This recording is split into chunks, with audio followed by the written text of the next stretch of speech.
அனைவருக்கும் வணக்கம். இது யூகேவி தமிழா. கல்வி சம்மந்தப்பட்ட தகவல்களை நம்ம சேனலில் தொடர்ச்சியாக கொடுத்துட்டு வரோம். அதேமாதிரி பல்வேறு வகையான படிப்புகள் மற்றும் பல்வேறு வகையான நுழைவுத் தேர்வுகள் சம்மந்தப்பட்ட தகவல்களையுமே கொடுத்துட்டு வர்றாங்க. இந்த வருஷம் நிறைய பேரண்ட்ஸ் அண்ட் ஸ்டூடெண்ட்ஸ் என்கிட்ட கண்டினியூஸாக கேட்ட ஒரு கேள்வி என்னென்னு பார்த்தீங்கன்னா, நீட் எக்ஸாம் பற்றி உங்களால் தகவல் சொல்ல முடியுமா? நீட் எக்ஸாம் எழுதுனா எங்களுக்கு சீட்டு கிடைக்குமா? நீட் எக்ஸாம் எழுதுகிற மாணவர்களுக்கு எவ்வளோ சதவீதம் சீட்டு கிடைக்க பாசிபிலிட்டிஸ் இருக்குது? எத்தனை சீட் இருக்குது? உண்மையாலுமே நீட் எக்ஸாம் எழுதுனா சீட்டு கிடைக்குமா? அப்படிங்கிற மாதிரி பல்வேறு வகையான மாணவர்கள் கேட்டுக்கிட்டே இருந்தாங்க. ஸோ அவங்களுக்காக தான் நான் என்ன பண்ணியிருக்கேன் அப்படின்னு பார்த்தீங்கன்னா, தகவல்களை சேகரித்து இந்த வீடியோவாக கொடுத்துருக்கேன். நான் கருப்பையா, உயர்கல்வி ஆலோசகர். இந்த நீட் எக்ஸாம் மற்றும் இந்த நீட் எக்ஸாமோட முடிச்சு வரக்கூடிய கவுன்சிலிங் ப்ராசஸ் பற்றின A to Z தகவல்கள் இந்த வீடியோவில் கொடுத்துருக்கேன். ஸோ முழுமையான தகவல்கள் வேணுங்கிறவங்க இந்த வீடியோவை ஸ்கிப் பண்ணாமல் பாருங்கள். இப்போ நீட் 2025 கிட்டத்தட்ட மே 5ஆம் தேதி நடக்கும். மேக்ஸிமம் பார்த்திங்கன்னா அந்த டேட் மே 5, 6, 7 இந்த தேதிகளில் தான் நடக்குங்கிறது உறுதியாக இருக்குது. ஒவ்வொரு வருடமும் மே மாதத்தோட முதல் வாரத்தில் நடந்துகிட்ருக்கு. இப்போ நான் சொல்லக்கூடிய தகவல்ங்கிறது பார்த்திங்கன்னா வெறும் 2025க்கு மட்டும் கிடையாது, அடுத்து வரக்கூடிய ஒரு 3 வருஷம் மாணவர்களுக்குமே இந்த தகவல்ங்கிறது பயன்படும். ஸோ நீட் அப்படின்னா national entrance come eligibility test அப்படின்னு சொல்லுவாங்க. இந்த எக்ஸாமை என்ன பர்பஸ்க்காக நம்ம எழுதணும் அப்படின்னு பார்த்திங்கன்னா, இந்தியாவில் மருத்துவ படிப்புகள்னு சொல்லக்கூடிய மெடிக்கல் கோர்சஸ் படிக்கணும் அப்படின்னா நீங்கள் நீட் எக்ஸாம் எழுதி குவாலிஃபை ஆனால் மட்டும்தான் நம்மளால் என்ன பண்ண முடியும் அப்படின்னு பார்த்திங்கன்னா, நீங்கள் மருத்துவ படிப்புகள் எழுத முடியும். சரிங்களா, படிக்க முடியும். ஸோ அப்போ மருத்துவ படிப்புகள்னால் நம்ம எல்லாருக்குமே மைண்டில் ஓடுற ஒரே விஷயம் என்னென்னு பார்த்தீங்கன்னா MBBS. ஸோ நீட் எக்ஸாம் எழுதுறது மூலமாக MBBS மட்டும்தான் படிக்க முடியுமான்னு கேட்டால் கண்டிப்பாக கிடையாதுங்க. நீட் எக்ஸாம் எழுதுறது மூலமாக நிறைய வகையான படிப்புகள் படிக்க முடியும். இந்த நீட் ஸ்கோரை நிறைய இன்ஸ்டியூட்டில் எலிஜிபிலிட்டி ஃபேக்டராக கன்சிடர் பண்ணுறாங்க. ஆனால் நம்ம எல்லாருமே நினச்சிக்கிறோம் என்னென்னா, நீட் எக்ஸாம் எழுதுனா MBBS மட்டும் தான் படிக்க முடியுங்கிறது. ஸோ ஃபர்ஸ்ட் ஆஃப் ஆல் நம்ம தெரிஞ்சுக்க வேண்டிய விஷயம் என்னென்னு பார்த்தீங்கன்னா, நீட் எக்ஸாம் எழுதுறது மூலமாக என்ன மாதிரியான படிப்புகளில் எல்லாம் சேர முடியும் அப்படிங்கிறது தெரிஞ்சுக்கணும்.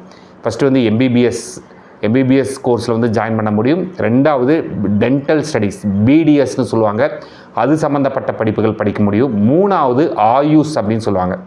ஆயுஷ்னால் ஆயுர்வேதா சம்மந்தப்பட்ட படிப்புகள், அதுமாதிரி யுனானி சம்மந்தப்பட்ட படிப்புகள், சித்தா சம்மந்தப்பட்ட படிப்புகள், ஹோமியோபதி சம்மந்தப்பட்ட படிப்புகள்.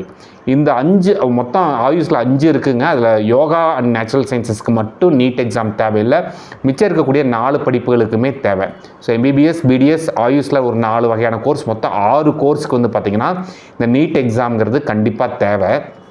அடுத்து வெட்னரி சயின்ஸ் கால்நடை மருத்துவ படிப்புகள் தமிழ்நாட்டில் உங்களுக்கு நீட் எக்ஸாம் தேவையில்லை. பட் அகில இந்திய அளவில் போகிறீங்க, ஆல் இந்தியா கோட்டா கவுன்சிலிங்க்கு போகிறீங்கன்னா கம்பல்சரி நீங்கள் நீட் எக்ஸாமோட ஸ்கோரை பேஸ் பண்ணி தான் வெட்னரி கவுன்சில் ஆஃப் இந்தியான்னு சொல்லுவாங்க, அதாவது VCIன்னு சொல்லுவாங்க. அவங்க ஆல் இந்தியா கோட்டா கவுன்சிலிங் நடத்துகிறப்ப நீட் எக்ஸாம் கன்சிடர் பண்ணுவாங்க. ஸோ அங்கேயுமே நம்மளுக்கு நீட் எக்ஸாம்ங்கிறது தேவைப்படுது. அடுத்து இன்னொரு விஷயம், நீங்கள் இந்தியன் ஆர்ம்டு ஃபோர்ஸஸ் சார்பாக நடத்தக்கூடிய மருத்துவக் கல்லூரிகளில் MBBS சீட் ஆகட்டும் சரி, BSc நர்சிங்க்குமே நீட் எக்ஸாம் எழுதியிருந்தால் மட்டும்தான் கன்சிடர் பண்ணுவாங்க. ஸோ அப்போ அங்கேயுமே நம்மளுக்கு என்ன தேவைப்படுதுன்னு பார்த்தீங்கன்னா நீட் எக்ஸாம்ங்கிறது தேவைப்படுது. அதுபோக வேறு எங்கே கன்சிடர் பண்ணுறாங்க அப்படின்னு பார்த்தீங்கன்னா, இந்தியன் இன்ஸ்டியூட் ஆஃப் சயின்ஸ், இது எங்கே இருக்குன்னு பார்த்தா பெங்களூரில் இருக்குது. இந்தியாவிலேயே வச்சு தலை சிறந்த கல்வி நிறுவனமாக இன்றைக்கி வரைக்கும் NIRF ரேங்கிங்கில் ஃபஸ்ட்டு பிளேஸை விடாமல் இருக்கக்கூடிய ஒரு கல்வி நிறுவனம் என்னென்னு பார்த்தீங்கன்னா IIScன்னு சொல்லுவாங்க. அந்த IIScயில் ஜாயின் பண்ணுறப்ப நீட்டையுமே ஒரு எலிஜிபிலிட்டி ஸ்கோராக வச்சுருக்கிறாங்க. ஸோ ஒரு நீட் எக்ஸாம் எழுதுறது மூலமாக இத்தனை வகையான கல்லூரிகள், இத்தனை வகையான படிப்புகளில் சேர முடியும். சரிங்களா? ஸோ அப்போ நீட்டுங்கிறது வெறும் MBBSக்கு மட்டும் கிடையாது, இத்தனை வகையான கல்லூரிகள்லையும் இத்தனை வகையான படிப்புகளையும் சேர்றதுக்கு எழுதக்கூடிய ஒரு நுழைவுத் தேர்வாக பார்க்கப்படுறதா பார்த்திங்கன்னா நீட் எக்ஸாம்னு சொல்கிறாங்க. ரெண்டாவது விஷயம், நீட் எக்ஸாம் யார் நடத்துகிறாங்க, எதுக்கு என்ன பர்பஸ்க்காக நடத்துகிறாங்க அப்படின்னு பார்த்தீங்கன்னா, நீட் எக்ஸாமை நடத்துகிறது பார்த்திங்கன்னா மத்திய அரசோட ஒரு ஏஜென்சின்னு சொல்லக்கூடிய NTA, அதாவது நேஷ்னல் டெஸ்டிங் ஏஜென்சின்னு சொல்லுவாங்க. தமிழில் பார்த்திங்கன்னா தேசிய தேர்வுகள் முகமை. ஸோ இவங்க மூலமாக தான் என்ன பண்ணுறாங்க அப்படின்னு பார்த்தீங்கன்னா, இந்த நீட்டுங்கிற எக்ஸாமை அகில இந்திய அளவில் நடத்துகிறாங்க. இந்த நீட் எக்ஸாமுக்கு கொஸ்டின் ப்ரிப்பேர் பண்ணுறதுலேருந்து இந்த எக்ஸாமை கண்டக்ட் பண்ணி ரிசல்ட்டை ரிலீஸ் பண்ணுற வரைக்கும் யாரோட பொறுப்பு அப்படின்னு பார்த்தீங்கன்னா, இந்த NTAவோட பொறுப்பில் தான் எல்லா விஷயமும் நடக்குது. பட் ஆனால் இவங்க கவுன்சிலிங் நடத்துறதில்லை. இவங்க தேர்வுகளை மட்டும்தான் நடத்துகிறாங்க. தேர்வுகளை நடத்தி ரிசல்ட்ஸை ரிலீஸ் பண்ணுறாங்க.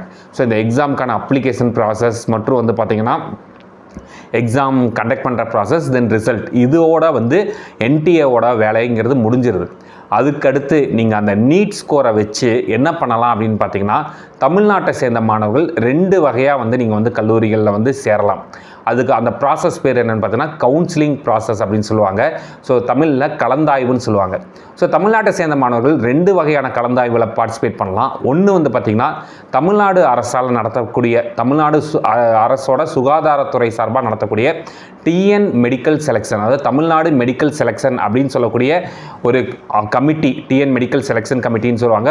அவங்க சார்பாக நடத்தக்கூடிய கவுன்சிலிங்லேயும் பார்ட்டிசிபேட் பண்ணலாம். இல்லை நான் வந்து ஆல் இந்தியா கோட்டாக்கு போகிறேன் அப்படின்னா அகில இந்திய அளவில் நடத்தக்கூடிய கவுன்சிலிங் ப்ராசஸ்க்கு பேர் வந்து பார்த்தீங்கன்னா எம்சிசின்னு சொல்லுவாங்க, மெடிக்கல் கவுன்சிலிங் கமிட்டி. ஸோ அந்த மெடிக்கல் கவுன்சிலிங் கமிட்டி நடத்தக்கூடிய கவுன்சிலிங் வழியாகவும் நீங்கள் போகலாம். சரிங்களா? ஸோ இதுதான் நம்மளுக்கு வந்து மருத்துவம் படிக்கிறதுக்கான 2 வகையான கவுன்சிலிங் ப்ராசஸ். ஓகே சார், இப்போ நீங்கள் சொல்கிறது எல்லாமே ஓகே. இப்போ வந்து நான் நீட் எக்ஸாம் எழுதிட்டேன். நீட்டோட ப்ராசஸ் எல்லாமே எங்களுக்கு ஆல்ரெடி தெரியும். நீட்டை பற்றிலாம் ரொம்பலாம் எக்ஸ்பிளைன் பண்ண வேண்டாம். இந்த நீட் எக்ஸாம் எழுதிட்டேன்.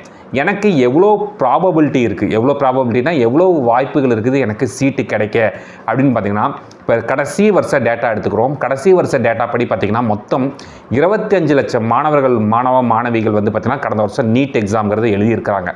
அப்போ 25 லட்சம் பேத்தில் வந்து எத்தனை பேத்துக்கு நம்மளுக்கு வந்து சீட்டு கிடச்சிருக்கு இந்தியா அளவில் அப்படின்னு பார்த்திங்கன்னா, மொத்தமாக இந்தியா முழுமையாக சேர்த்தி நம்மளுக்கு இன்றைக்கி தேதி வரைக்கும் என்எம்சின்னு சொல்லக்கூடிய நேஷ்னல் மெடிக்கல் கமிஷன், இதுதான் வந்து பார்த்திங்கன்னா அஃபிஷியலான ஒரு கவர்மெண்ட்டோட வெப்சைட். ஸோ இந்த வெப்சைட்டோட டேட்டா படி பார்த்திங்கன்னா இன்றைக்கி தேதி வரைக்கும் 710 ப்ளஸ் கல்லூரிகள். ஏன்னா புதுசாக ஒவ்வொரு கல்லூரிகளும் ஆட் ஆகிட்டே இருக்குது.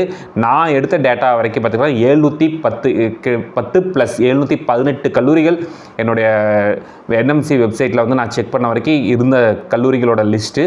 710 கல்லூரிகளுக்கு மேலே வந்து பார்த்திங்கன்னா எம்பிபிஎஸ் படிப்புகளை கொடுத்துக்கிட்டு இருக்கிறாங்க. இந்தியாவில் மொத்தமாக 1,18,000 சில்லற சீட்ஸ் வந்து பார்த்திங்கன்னா நம்மளுக்கு வந்து எம்பிபிஎஸ்க்கு மட்டுமே இருக்குது. அப்போ 25 லட்சம் பேத்தில் வந்து பார்த்திங்கன்னா 1,18,000 சீட் இருக்குது. அப்படின்னா என்ன அர்த்தம்னு பார்த்திங்கன்னா 25 பேர் எழுதுனா அதில் ஒருத்தருக்கு சீட் வந்து உறுதியாக கிடைக்கும். ஸோ 25 பேத்துக்கு ஒரு சீட் வந்து கன்ஃபார்மாக எம்பிபிஎஸ் சீட்டுங்கிறது இந்தியாவில் இருக்குது. அப்புறம் எதுக்கு சார் இவ்வளோ போட்டி, இவ்வளோ வந்து கோச்சிங் போகிறாங்க, இவ்வளோ ரிகரஸாக பண்ணிக்கிட்டு இருக்கிறாங்க, இவ்வளோ கஷ்டங்கிறாங்க, என்ன சார் போட்டி? 25 பேத்துக்கு ஒருத்தருக்கு வந்து சீட்டு கிடைக்குங்கிறதெல்லாம் ரொம்ப சாதாரண விஷயம். நம்ம ஏன் வந்து இவ்வளோ தூரம் கஷ்டப்பட்டு நம்ம வந்து இந்த நீட்டுக்கு வந்து இவ்வளோ போராடணும் அப்படின்னு பார்த்தீங்கன்னா, இந்த 1,18,000 சீட்டுங்கிறது நான் சொல்கிறது வந்து பார்த்திங்கன்னா கவர்மெண்ட் காலேஜஸும் இருக்குது, ப்ரைவேட் காலேஜஸும் இருக்குது, சென்ட்ரல் யூனிவர்சிட்டிஸ் இருக்குது, டீம்டு யூனிவர்சிட்டிஸும் இருக்குதுங்க. அப்போ எல்லாத்துலேயும் ஒரே மாதிரியான ஃபீஸ் ஸ்ட்ரக்சரான்னு கேட்டால் கிடையாதுங்க. ஒவ்வொரு கல்லூரியிலையுமே ஃபீஸ் ஸ்ட்ரக்சருங்கிறது மாறுபடுது. அதையுமே நம்ம பார்ப்போம். சரிங்களா? இப்போ ஃபஸ்ட்டு ஆல் இந்தியா கோட்டா எடுத்துக்கிறோம். ஆல் இந்தியா கோட்டா பொறுத்த வரைக்கும் எல்லாத்தோட ஃபஸ்ட் ப்ரிஃபரன்ஸ் இந்தியா முழுமையாக நீட் எழுதுகிறவங்களோட முதல் விருப்பத் தேர்வாக இருக்கக்கூடிய கல்லூரிகள் என்ன பார்த்தீங்கன்னா எய்ம்ஸ் கல்லூரிகள் அப்படின்னு சொல்லுவாங்க. எய்ம்ஸ்னால் all India institute of medical sciences அப்படின்னு சொல்லுவாங்க. All India institute of medical சயின்சஸ்ங்கிறது இந்தியா முழுமையாக நிறைய இடங்கள் இருக்குது. இப்போ புதுசாக நிறைய எய்ம்ஸ்க்கான நோட்டிஃபிகேஷன் அறிவிப்புகள்ங்கிறது வெளியே வந்துகிட்டு இருக்குது. ஆனால் கடந்த வருஷம் கவுன்சிலிங்கில் எம்சிசி கவுன்சிலிங்கில் மட்டும் நம்மளுக்கு வந்து எத்தனை எய்ம்ஸ் கலந்துக்கிட்டாங்க அப்படின்னு பார்த்தோன்னா 20 எய்ம்ஸ் வந்து கலந்துக்கிட்டாங்க. இந்த 20 எய்ம்ஸ்லையுமே வச்சு நம்மளுக்கு வந்து ஃபஸ்ட்டு ப்ரியாரிட்டி யாருக்கு இருக்குது அப்படின்னு பார்த்தீங்கன்னா எய்ம்ஸ் நியூ டெல்லி தான் இருக்குது. ஸோ எய்ம்ஸ் நியூ டெல்லியில் தான் வந்து என்ன பண்ணுறாங்க அப்படின்னு பார்த்தீங்கன்னா எல்லா மாணவர்களுமே அவங்களோட ஃபஸ்ட்டு சாய்ஸாக வைக்கக்கூடியது வந்து பார்த்தீங்கன்னா எய்ம்ஸ் நியூ டெல்லி வைக்கிறாங்க. அதுக்கடுத்து ஒவ்வொரு எய்ம்ஸ் இருக்குது. அதை பற்றின தகவல்கள்லாம் அடுத்தடுத்த வீடியோக்கெல்லாம் சொல்கிறேன். சரிங்களா? ஸோ அதுபோக எய்ம்ஸில் மட்டும்தான் இந்த ஸ்கோரை வச்சு ஆல் இந்தியா கோட்டா கவுன்சிலிங் வச்சு கலந்துக்க முடியுமான்னு கேட்டால் கிடையாதுங்க. ஒவ்வொரு மாநிலத்தில் இருக்கக்கூடிய மருத்துவக் கல்லூரிகள், அரசு மருத்துவக் கல்லூரிகளாகட்டும், ப்ரைவேட் மருத்துவக் கல்லூரிகளாகட்டும், அங்கே இருக்கக்கூடிய கல்லூரிகளில் இருக்கக்கூடிய 15% சீட்டை வந்து ஆல் இந்தியா கோட்டாவுக்கு ஒதுக்கிடணும். மிச்சம் இருக்கக்கூடிய 85% சீட்டுக்கு மட்டும்தான் இப்போ தமிழ்நாட்டை சேர்ந்த மாணவர்கள் மொத்தம் 36 அரசு மருத்துவக் கல்லூரிகள் இருக்குன்னா 36 அரசு மருத்துவக் கல்லூரிகளில் இருக்கக்கூடிய 15% சீட் வந்துங்கிறது ஆல் இந்தியா கோட்டாக்கு போயிடும். நீங்கள் அங்கே போய் செலக்ட் பண்ணி எடுத்துகிட்டு கூட வரலாம். ரிமைனிங் இருக்கக்கூடிய 85% தான் வந்து தமிழ்நாட்டில் நடத்துகிறாங்க. அதேமாதிரி எல்லா மாநிலத்தில் இருக்கக்கூடிய கவர்மெண்ட் காலேஜஸில் இருக்கக்கூடிய 15% சீட்ஸ் ப்ளஸ் வந்து எய்ம்ஸ் காலேஜஸ் ப்ளஸ் டீம்டு யூனிவர்சிட்டிஸோட சீட்ஸ் இது எல்லாமே தான் வந்து எங்கே வரப்போகுது அப்படின்னு பார்த்தீங்கன்னா ஆல் இந்தியா கோட்டா கவுன்சிலிங்க்கு வரும். என்ன சார் எய்ம்ஸில் அப்படி என்ன சார் ஸ்பெஷல் அப்படின்னு பார்த்தீங்கன்னா, எய்ம்ஸில் ரொம்ப ஃபீஸ் கம்மிங்க. கிட்டத்தட்ட டியூஷன் ஃபீங்கிறது ஒரு வருஷத்துக்கு சில எய்ம்ஸில் 6,000 ரூபாய் போட்டிருக்காங்க, சில எய்ம்ஸில் வந்து 20,000 25,000 மேக்ஸிமமே அவ்வளோதான் வருங்க இருக்காங்க. அதுபோக ஹாஸ்டல் ஃபீஸ், மெஸ் பில் அதுவுமே ஒவ்வொரு எய்ம்ஸை பொறுத்தும் டிஃபர் ஆகுது. சரிங்களா? அப்போ இந்த எய்ம்ஸில் போய் சேரணும் அப்படின்னா குறைஞ்சபட்சம் எவ்வளோ மார்க் எடுத்தால் எய்ம்ஸில் வந்து அந்த 20 எய்ம்ஸ்க்கும் சேர்த்தி தான் சொல்கிறேன், நான் எய்ம்ஸ் நியூ டெல்லி மட்டும் சொல்லலை, 20 எய்ம்ஸ்க்கும் சேர்த்தி சொல்கிறப்ப ஒரு விஷயம் நல்லா கவனிச்சுக்கோங்க. நம்ம வந்து தமிழ்நாட்டில் தான் வந்து பார்த்திங்கன்னா கம்யூனிட்டி வந்து கேட்டகரி பிரிக்கிறது OC, BC, BCM, MBC, SC, SCA, எஸ்டின்னு பிரிப்பாங்க. அதே அகில இந்திய அளவில் போகிறீங்க அப்படின்னு பார்த்தீங்கன்னா இத்தனை கன்சிடரேஷன்லாம் கிடையாது. அங்கே பிரிக்கிறதே என்ன பார்த்தீங்கன்னா ஃபஸ்ட்டு வந்து ஜென்ரல்னு பிரிப்பாங்க, அடுத்து இடபிள்யூஎஸ், அடுத்து ஓபிசி, என்சிஎல், எஸ்சி, எஸ்டி, இந்த 5 கேட்டகரிக்குள்ளே தான் எல்லாருமே நம்ம அடங்குவோம். அப்போ இந்த 20 எய்ம்ஸ்க்கும் சேர்த்து இந்த 2024 இப்போ வரைக்கும் கவுன்சிலிங் போயிட்டுருக்கு. இப்போ இருக்கக்கூடிய கடைசி டேட்டா படி பார்த்திங்கன்னா நீங்கள் ஜென்ரல் கேட்டகரி ஸ்டூடெண்ட்ஸாக இருந்தீங்கன்னா 720க்கு 660 மார்க் தான் கடைசி கட் ஆஃப் எய்ம்ஸில் சேர்றது. இந்த எய்ம்ஸ்லேயே வந்து இந்த 20 எய்ம்ஸ்லேயே வச்சு கடைசி எய்ம்ஸாக இருக்கக்கூடியது வந்து பார்த்திங்கன்னா தமிழ்நாட்டை சேர்ந்த எய்ம்ஸ் மதுரையில் இந்த வருஷம் சேர்ந்த மாணவர்களோட கடைசி கட் ஆஃப் ரேஞ்சுங்கிறது ஜென்ரல் கேட்டகரி ஸ்டூடெண்ட் வந்து 660க்கு வந்து எய்ம்ஸில் சீட்டு கிடச்சிருக்கு. இதே நீங்கள் வந்து இடபிள்யூஎஸ் எக்கனாமிக்கலி வீக்கர் செக்ஷன் அப்படிங்கிற பட்சத்தில் 655க்கு சீட்டு கிடச்சிருக்குது, ஓபிசி, என்சிஎல் 660க்கு சீட்டு கிடச்சிருக்குது, எஸ்சி 576க்கு சீட்டு கிடச்சிருக்கு, எஸ்டி 543க்கு சீட்டு கிடச்சிருக்கு. இது வந்து ஆல் இந்தியா கோட்டாவில் 20 எய்ம்ஸ்க்கான டேட்டா மட்டும் இப்போ நான் சொல்லியிருக்கேன். இது முழுக்க அகில இந்திய அளவில் நடக்கக்கூடிய விஷயங்கள். ரெண்டாவது விஷயம் என்னென்னு பார்த்தீங்கன்னா தமிழ்நாடு மாணவர்கள். இப்போ ஏன்னா நம்ம கான்சன்ட்ரேட் பண்ண வேண்டிய தமிழ்நாடு ஸ்டூடெண்ட்ஸ். ஸோ தமிழ்நாடு மாணவர்களுக்கு என்ன வாய்ப்பு இருக்குது அப்படின்னு பார்த்தோன்னா, நீங்கள் போய் ஒரு வேளை எய்ம்ஸ் அதாவது ஆல் இந்தியா கோட்டா கவுன்சிலிங்க்கும் அப்ளை பண்ணி வைக்கணும். ஏன்னா நம்ம நிறைய தமிழ்நாடு மாணவர்கள் பண்ணுற தப்பு என்னென்னு பார்த்தீங்கன்னா, எப்பயுமே தமிழ்நாடு டிஎன் மெடிக்கல் செலெக்ஷனுக்கு மட்டும்தான் அப்ளை பண்ணுவாங்க, அகில இந்திய கோட்டாவுக்கு அப்ளை பண்ண மாட்டாங்க. அப்போ நீங்கள் டிஎன் மெடிக்கல் செலெக்ஷன் கவுன்சிலிங்க்கும் ஒரு அப்ளிகேஷன் போட்டுட்டு ஆல் இந்தியா கோட்டா கவுன்சிலிங்க்கும் போட்டு வைக்கணும். ஒருவேளை அங்கே எய்ம்ஸ்லாம் சீட்டு கிடச்சா நம்ம தாராளமாக ஃபஸ்ட் ப்ரிஃபரன்ஸ் கொடுத்து எடுக்கலாம். ஓகே, இப்போ ஆல் இந்தியா கோட்டா கவுன்சிலிங் முடிஞ்சது, தமிழ்நாடு கவுன்சிலிங்க்கு வரோம். தமிழ்நாடு கவுன்சிலிங்கை நடத்தக்கூடிய அமைப்போட பேர் வந்து பார்த்திங்கன்னா டிஎன் மெடிக்கல் செலெக்ஷன் கமிட்டி அப்படின்னு சொல்லுவாங்க. இப்போ நம்ம முதல்ல தெரிஞ்சுக்க வேண்டிய விஷயம் என்னென்னு பார்த்தீங்கன்னா, தமிழ்நாட்டில் எத்தனை மெடிக்கல் காலேஜஸ் இருக்குங்கிறது தெரிஞ்சுக்கணும். தமிழ்நாட்டை பொறுத்த வரைக்கும் நிறைய வகையான மெடிக்கல் காலேஜஸ் இருக்குது. ஒன்று வந்து பார்த்திங்கன்னா கவர்மெண்ட் மெடிக்கல் காலேஜஸ், அரசு மருத்துவக் கல்லூரிகள். கிட்டத்தட்ட தமிழ்நாட்டில் வச்சு 36 அரசு மருத்துவக் கல்லூரிகள் இருக்குது. இந்திய அளவில் வந்து பார்த்திங்கன்னா அதிகப்படியான கவர்மெண்ட் மெடிக்கல் காலேஜஸ் இருக்கக்கூடிய ஒரு முக்கியமான ஸ்டேட்டாக இருக்கக்கூடியது தமிழ்நாடுங்க.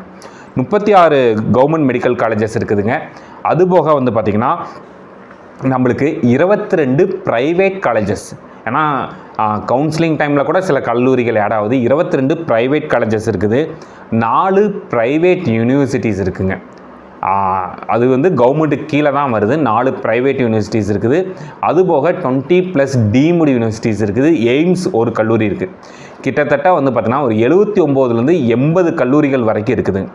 இப்போ கவர்மெண்ட் மெடிக்கல் காலேஜஸ் ஏன் சார் வந்து இப்போ நீங்கள் ஆல்ரெடி சொன்ன மாதிரி 25 பேத்தில் நீட் எழுத போகிற 25 பேத்தில் ஒருத்தருக்கு சீட்டு கிடைக்க போகுது. ஏன் வந்து இவ்வளோ போட்டி, எதுக்கு இவ்வளோ வித்தியாசம் அப்படின்னு பார்த்தீங்கன்னா, கவர்மெண்ட் காலேஜில் படித்தா ஃபீஸுங்கிறது கம்மி. கவர்மெண்ட் காலேஜஸை பொறுத்த வரைக்கும் அவங்களோட நார்ம்ஸ் படி ஒரு வருஷத்துக்கான கல்வி கட்டணம் டியூஷன் ஃபீஸுங்கிறது வெறும் 18,500 ரூபா மட்டும்தான். அதே நீங்கள் வந்து ப்ரைவேட் காலேஜஸ் போனீங்கன்னா ப்ரைவேட் காலேஜஸில் ஃபீஸுங்கிறது வித்தியாசப்படுது. ப்ரைவேட் காலேஜஸை பொறுத்த வரைக்கும் 2 வகையான சீட் இருக்குங்க. ஒன்று என்னென்னு பார்த்தீங்கன்னா 2 வகையான சீட்டுக்குமே கவுன்சிலிங் வழியாக தான் போக போகிறோம். அதுபோக தனியாக வந்து அவங்களுக்கு வந்து மேனேஜ்மெண்ட் கோட்டாங்கிறத அவங்க தனியாக ஒதுக்கிடுறாங்க. ஆனால் கவுன்சிலிங்லேயே அவங்களுக்கு 2 கோட்டா ஒதுக்குறாங்க. என்ன அப்படின்னு பார்த்தீங்கன்னா ப்ரைவேட் காலேஜஸில் கவர்மெண்ட் கோட்டாக்குன்னு ஒரு சீட், ஒரு வகையான சீட் இருக்குது. மேனேஜ்மெண்ட் கோட்டாக்குன்னு ஒரு வகையான சீட் இருக்குது. 2க்குமே கவர்மெண்ட்டே ஃபீஸ் ஃபிக்ஸ் பண்ணி தந்திருக்கிறாங்க. எக்ஸாக்டாக சொல்ல போனோம்னா கவர்மெண்ட் கோட்டாவுக்கு கவர்மெண்ட்டால் அஃபிஷியலாக ஃபிக்ஸ் பண்ண ஃபீஸுங்கிறது ஒரு 3 to 5 lakhs. அதே சமயத்தில் நீங்கள் மேனேஜ்மெண்ட் கோட்டாவுக்கு அவங்க ஃபிக்ஸ் பண்ணியிருக்கக்கூடிய ஃபீஸுங்கிறது 12,50,000 ரூபா. இதுதான் வந்து ஃபிக்ஸ் பண்ணியிருக்காங்க. பட் இந்த ஃபீஸ் மட்டும் தான் வாங்குவாங்களா அப்படின்னு கேட்டால் கண்டிப்பாக கிடையாது. ஏன்னா இப்போ கடந்த வருஷம் கடைசி வருஷம் கவுன்சிலிங் நடந்துச்சு. எனக்கு தெரிஞ்ச பேரண்ட் ஒருத்தர் ப்ரைவேட் காலேஜஸில் வந்து கவர்மெண்ட் கோட்டா கவுன்சிலிங்கில் சீட்டு எடுத்தார். அவருக்கு ஆக்சுவலாக வாங்கியிருக்கக்கூடிய ஃபீஸுங்கிறது 5 லட்ச ரூபா தான் வாங்கியிருக்கணும். ஆனால் அவர்கிட்ட கேட்ட அமௌண்ட்டுங்கிறது கிட்டத்தட்ட 13 லட்ச ரூபா, அதாவது ஹாஸ்டல் ஃபீஸ், மெஸ் பில் எல்லாமே சேர்த்தி. இதுமாதிரி இன்னொரு விஷயத்தையும் புரிஞ்சுக்கணும், கவர்மெண்ட்டால் ஃபிக்ஸ் பண்ணக்கூடிய ஃபீஸுங்கிறது டியூஷன் ஃபீ மட்டும்தான் கவர்மெண்ட் வந்து ஃபிக்ஸ் பண்ணி தருவாங்க. அதை தாண்டி நிறைய செலவுகள் இருக்குது. மருத்துவ படிப்புகளில் ஹாஸ்டல் ஃபீஸ் இருக்குது, எக்ஸாம் ஃபீஸ் இருக்குது, மற்றும் எக்யூப்மெண்ட் சம்மந்தப்பட்ட ஃபீஸ்னு சொல்லி நிறையா வாங்குவாங்க. ஸோ இதுக்காக தான் இவ்வளோ போட்டி. கவர்மெண்ட் காலேஜஸில் படிக்கிறதுக்கு தான் இவ்வளோ போட்டி. ப்ரைவேட் காலேஜஸ்னால் இன்றைக்கி வரைக்கும் சீட்டு ஃபில் ஆகாமல் இருக்குது. கண்டிப்பாக உங்களால் பணம் கட்டி சேர முடியும்னா ஏகப்பட்ட காலேஜஸ் இருக்குங்க. நீங்கள் வந்து பெருசாலாம் ஒரி பண்ணிக்க வேண்டாம். உங்களுடைய எய்ம் அரசு மருத்துவக் கல்லூரிகளில் சேரணும், தமிழ்நாட்டில் இருக்கக்கூடிய அரசு மருத்துவக் கல்லூரிகளில் சேரணும், அகில இந்திய அளவில் எய்ம்ஸ்னு சொல்லக்கூடிய தரம் வாய்ந்த தேசிய மருத்துவ கல்வி நிறுவனத்தில் சேரணும் அப்படிங்கிறவங்களுக்கு தான் இந்த நீட்டுங்கிற போட்டியேங்க. அதை தாண்டி நான் ப்ரைவேட் காலேஜில் படிக்க போகிறேன்னா நீட்டில் பெருசாக ஸ்கோர் வாங்கணும்னு அவசியமே கிடையாது. ஈஸியாக சீட்டு கிடைக்கும். இன்றைக்கி வரைக்கும் தமிழ்நாடு மெடிக்கல் கவுன்சிலிங் 4 ரவுண்டை கடந்து போயிட்டு இருக்குது. இன்னுமே சீட்டு ஃபுல்லாகாமல் தான் இருக்குங்க. சரிங்களா? உங்கள் கையில் ஒரு 20 லட்ச ரூபா வருஷம் பே பண்ண முடியும்னா தாராளமாக தமிழ்நாட்டில் இருக்கக்கூடிய மெடிக்கல் காலேஜஸ்லேயோ இல்லை டீம்டு யூனிவர்சிட்டிஸ்லையோ ஈஸியாக சீட்டு கிடைக்க வாய்ப்பு இருக்குது. ஸோ என்னுடைய வீடியோங்கிறது நான் வந்து சொல்கிறதுங்கிறது என்ன பர்பஸ்க்கு சொல்கிறேன்னா, அரசு மருத்துவக் கல்லூரிகளில் சேரணும், மத்திய அரசோட மருத்துவக் கல்லூரிகளில் சேரணும் அப்படிங்கிறதான் நம்ம சொல்கிற விஷயம். ஸோ தமிழ்நாட்டை பொறுத்த வரைக்கும் எத்தனை சீட்டு தான் சார் இருக்குது அப்படின்னு பார்த்தீங்கன்னா, தமிழ்நாட்டை பொறுத்த வரைக்கும் அரசு மருத்துவக் கல்லூரிகளில் இந்த 15% கோட்டாலாம் போனதுக்கு அப்புறமேல்ட்டு 2 வகையாக பிரிக்கிறாங்க. என்னென்னு பார்த்தீங்கன்னா, பொது பிரிவு மாணவர்கள், ஜென்ரல் அகடமிக் மாணவர்கள்னு ஒரு பிரிவு பிரிக்கிறாங்க. அதுபோக அரசு பள்ளி மாணவர்களுக்கு தனியாக 7.5% கோட்டா வந்து கொடுத்துட்றாங்க. ஸோ பொது பிரிவு மாணவர்கள் ஜென்ரல் அகடமிக் ஸ்டூடெண்ட்ஸ்க்கு மொத்தம் 36 மருத்துவக் கல்லூரிகளையும் சேர்த்து மொத்தம் எத்தனை சீட் இருக்குதுன்னு பார்த்தீங்கன்னா 3692 சீட் இருக்குங்க. அந்த 22 ப்ரைவேட் காலேஜஸில் மொத்தம் எத்தனை சீட் இருக்குது அப்படின்னு பார்த்தீங்கன்னா 3302 சீட் இருக்குது. 4 ப்ரைவேட் யூனிவர்சிட்டிஸில் மொத்தம் 528 சீட் இருக்குங்க. இதே அரசு பள்ளி மாணவர்களுக்கு அரசு பள்ளி மாணவர்களுக்கு 7.5% ஸ்பெஷல் ரிசர்வேஷன் கோட்டாவில் மொத்தம் தமிழ்நாடு அரசு மருத்துவக் கல்லூரிகளில் எத்தனை சீட் இருக்குதுன்னு பார்த்தீங்கன்னா 319 சீட் இருக்குது. இதில் வந்து பார்த்தீங்கன்னா ஓசி கேட்டகரி ஸ்டூடெண்ட்ஸ்க்கு 99 சீட்டு, பிசி கேட்டகரி ஸ்டூடெண்ட்ஸ்க்கு 85 சீட்டு, பிசிஎம் 11 சீட்டு, எம்பிசி 64 சீட்டு, எஸ்சிஏ 9 சீட்டு மற்றும் எஸ்டி 3 சீட்டு. இதுபோக ப்ரைவேட் காலேஜஸ்லேயும் கவர்மெண்ட் ஸ்கூல் ஸ்டூடெண்ட்ஸ்க்கு 148 சீட் இருக்குது. இதே ஜென்ரல் அகாடமிக் பொது பிரிவு மாணவர்களுக்கு வந்து பார்த்திங்கன்னா தமிழ்நாடு அரசு மருத்துவக் கல்லூரிகளில் கிட்டத்தட்ட 3962 சீட்டு. இதில் 3962 சீட்டில் வந்து பார்த்திங்கன்னா ஓசி கேட்டகரி ஸ்டூடெண்ட்ஸ்க்கு வந்து பார்த்திங்கன்னா OC community or OC category ஸ்டூடெண்ட்ஸ்க்கு 1219 சீட்டு கொடுத்துருக்குறாங்க. பிசி பிரிவு மாணவர்களுக்கு 1042, பிசிஎம் 138, எம்பிசி 786, எஸ்சி 595, எஸ்சிஏ 113 மற்றும் எஸ்டி 39 சீட்டு. இதை தான் நாங்கள் வந்து சீட் மேட்ரிக்ஸ்னு சொல்கிறோம். ஸோ அரசு மருத்துவக் கல்லூரிகளில் இந்த கம்யூனிட்டிக்கு இவ்வளோ தான் சீட்டுங்கிறது நம்மளுக்கு வந்து உறுதியாகவே நம்மளால் சொல்லிட முடியும். சரிங்களா? இப்போ நம்ம தெரிஞ்சுக்க வேண்டிய கடைசி விஷயம், இந்த வீடியோவோட கடைசியான மற்றும் முக்கியமான விஷயம் என்ன அப்படின்னு பார்த்தீங்கன்னா, சார் நான் எவ்வளவு மார்க் எடுத்தால் தான் எனக்கு அரசு கல்லூரிகளில் சீட்டு கிடைக்கும். நான் ஆல்ரெடி வந்து எய்ம்ஸோட க்ளோசிங் கட் ஆஃப் சொல்லிட்டேன். எய்ம்ஸோட க்ளோசிங் கட் ஆஃப் பொறுத்த வரைக்கும் general 660, OBC 660, EWS 655, SC 576, ST 543. So இதுதான் all India institute of medical சயின்சஸ்னு சொல்லக்கூடிய எய்ம்ஸோட க்ளோசிங் கட் ஆஃப். இதுலேருந்து ஒரு +10 இல்லைன்னா +20 வச்சுக்கோங்க இந்த வருஷம் தேர்வு எழுதக்கூடிய மாணவர்களுக்கு. சரிங்களா?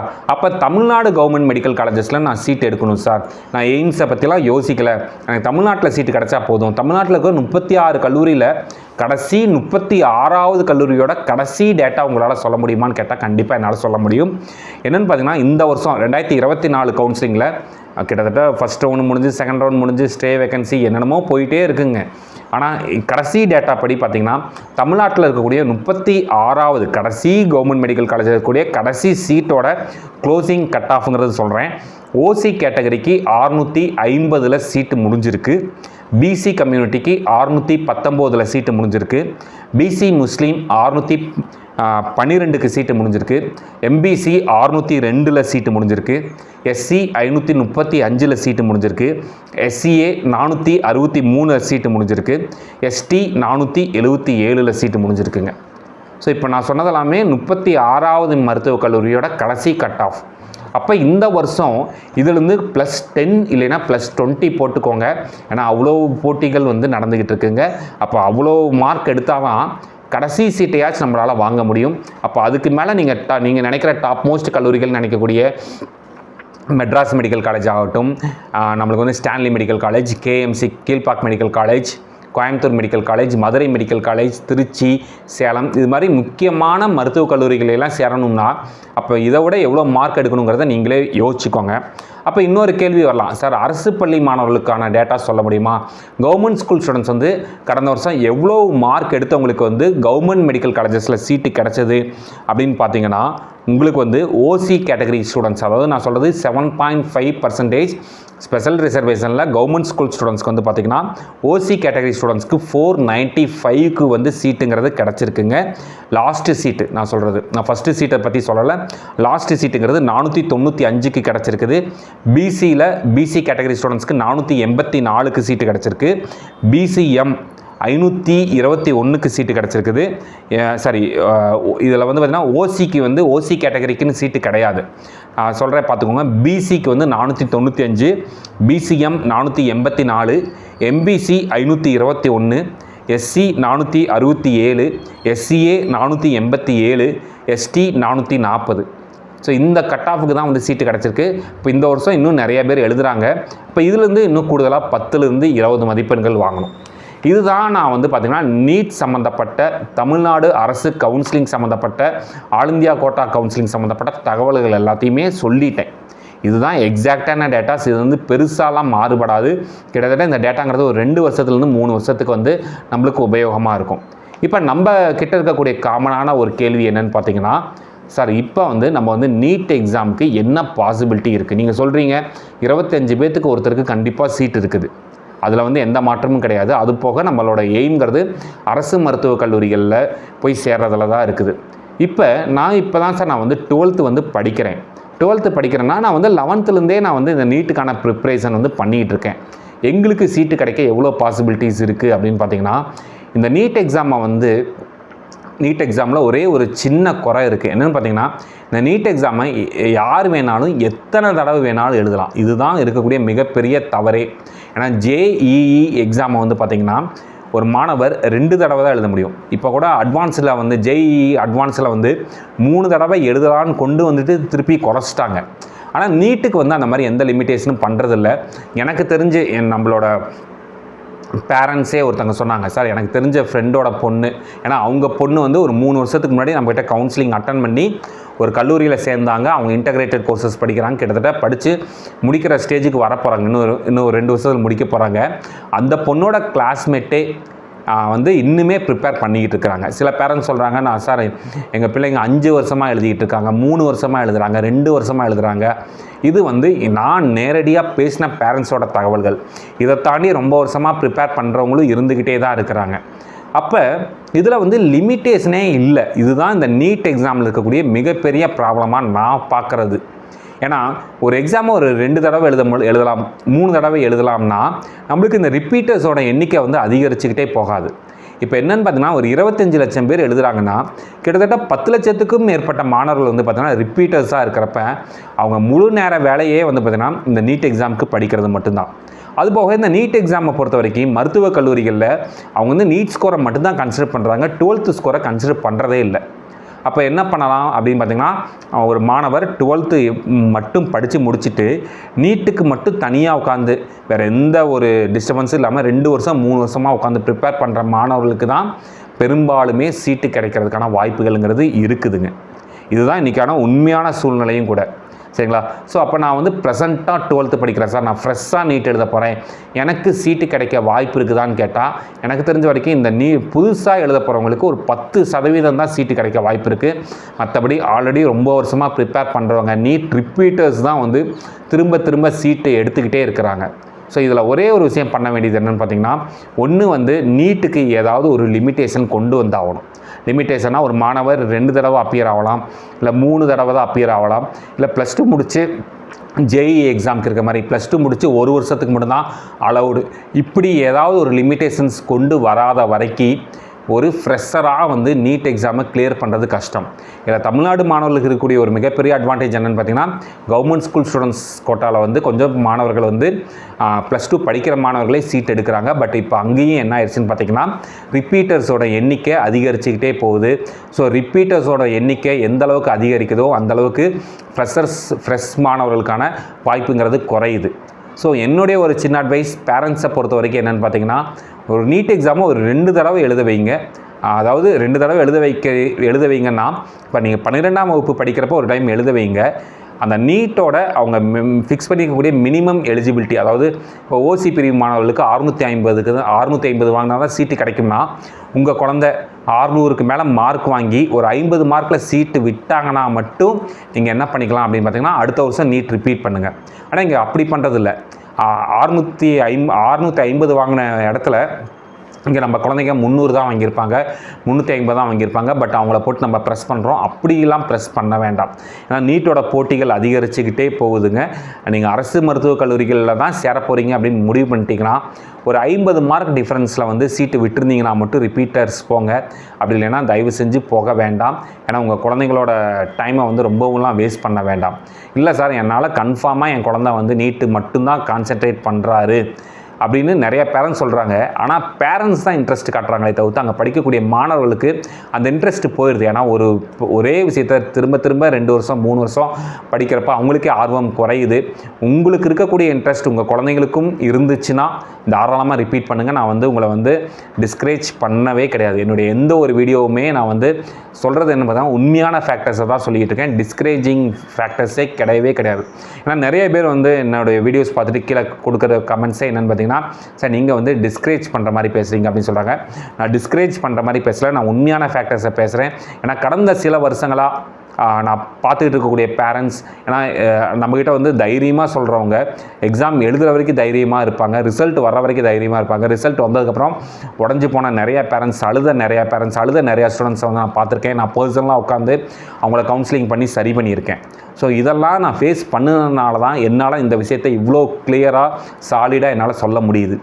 ஸோ என்னுடைய சைட்லேருந்து பேரண்ட்ஸ் கொடுக்கக்கூடிய ஒரே ஒரு விஷயம், அதிகபட்சம் 2 தடவை ரிப்பீட்டர்ஸ் போங்க. அதுக்கு மேலே தயவு செஞ்சு உங்கள் குழந்தைங்களோட டைமை வேஸ்ட் பண்ணிகிட்டு இருக்காமல் அவங்களுக்கு என்ன வருமோ அதில் வந்து தயவு செஞ்சு உங்கள் குழந்தைகளை கான்சன்ட்ரேட் பண்ணுங்கள்.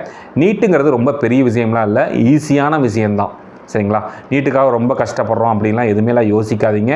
உங்களுடைய புக்ஸ், புத்தகங்கள், என்சிஆர்டி புக்ஸில் சிபிஎஸ்சி மாணவர்களுக்கு என்சிஆர்டி புக் மற்றும் என்சிஆர்டி கைடை வச்சு நல்லா படிங்க.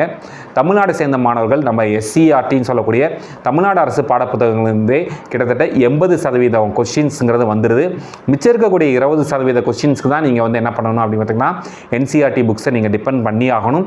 அப்போ அதையும் சேர்த்து படிங்க. ஒருவேளை இப்போ நீங்கள் ஃப்ரெஷ்ஷாக எழுதி சீட்டு கிடைக்கலைன்னா 1 வருஷம் ட்ரை பண்ணுங்கள், அதிகபட்சம் 2 வருஷம் ட்ரை பண்ணுங்கள். அதுக்கு மேலே வேண்டாம்.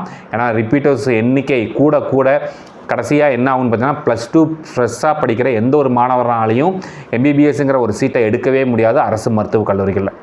இதெல்லாம் தான் எனக்கு தெரிஞ்ச நீட் சம்மந்தப்பட்ட விஷயங்கள். சரிங்களா? இது மாதிரி இது வந்து நீட்டுக்காக மட்டும் நான் இந்த வீடியோ போடல. நான் ஆல்ரெடி JEEன்னு சொல்லக்கூடிய ஜாயிண்ட் என்ட்ரன்ஸ் எக்ஸாம் பற்றின A to Z தகவல்கள் நம்ம வீடியோஸில் கொடுத்துக்கிட்டு வரோம். அடுத்தடுத்து நம்ம நீட் எக்ஸாம் பற்றியும் கொடுக்க போகிறோம். இன்னும் பல்வேறு வகையான என்ட்ரன்ஸ் எக்ஸாம்ஸ் பற்றியும் கொடுக்க போகிறோம்.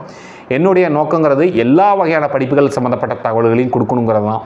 பட் பேரண்ட்ஸ் என்னென்னா, ஒரு குறிப்பிட்ட பாடப்பிரிவுகளை பற்றி மட்டும் கேட்குறப்ப ஆட்டோமேட்டிக்காக எங்களால் வேறு வழி இல்லாமல் நாங்கள் வந்து குறிப்பிட்ட பாடப்பிரிவு, குறிப்பிட்ட படிப்பை பற்றி மட்டுமே கொடுக்க வேண்டிய சூழ்நிலைக்கு போகிறோம். என்னுடைய நோக்கங்கிறது எல்லா வகையான படிப்புகள் சம்மந்தப்பட்ட தகவல்களையும் கொடுக்கணும். அது சம்மந்தப்பட்ட எக்ஸ்பர்ட்ஸை மீட் பண்ணி அவங்கக்கிட்ட இன்டர்வியூ பண்ணி உங்களுக்கு தகவல்கள் கொடுக்கணும். இதெல்லாம் தான் நான் முயற்சி பண்ணிகிட்டு இருக்கக்கூடிய விஷயங்கள். பட் பேரண்ட்ஸ் சைட்லேருந்து ஒரு குறிப்பிட்ட பாடப்பிரிவு பற்றி மட்டும் கேட்குறப்ப நம்ம அது சம்மந்தமாக போக வேண்டியது இருக்குது. ஸோ இது வந்து இந்த தகவல்கள், அதாவது இந்த நீட் சம்மந்தப்பட்ட தகவல்கள் உங்களுக்கு உபயோகமாக இருக்கும்னு நான் நினைக்கிறேன். கிட்டத்தட்ட இன்னும் 2 வருஷத்துலேருந்து 3 வருஷத்துக்கு இந்த டீட்டெயில்ஸுங்கிறது யூஸ் ஆகும். இது மாதிரி பல்வேறு வகையான படிப்புகள், பல்வேறு வகையான கவுன்சிலிங் சம்மந்தப்பட்ட தகவல்கள் வேணுங்கிறவங்க நீங்கள் UKV தமிழா அப்படிங்கிற இந்த யூடியூப் சேனலை சப்ஸ்கிரைப் பண்ணிக்கோங்க. மற்றும் இந்த வீடியோ உபயோகமாக இருக்குது நீங்கள் ஃபீல் பண்ணிங்கன்னா, இப்போ ப்ரெசென்ட்டாக நீட் எழுதக்கூடிய மாணவர்கள், நீட் ஆல்ரெடி எழுதினவங்க மற்றும் நீட் எழுதலான்னு ஃப்யூச்சரில் யோசித்து வச்சுருக்கக்கூடிய பெற்றோர்கள் மற்றும் மாணவர்கள், அவங்களுக்கு இந்த வீடியோ ஷேர் பண்ணுங்கள். மிகவும் நன்றி.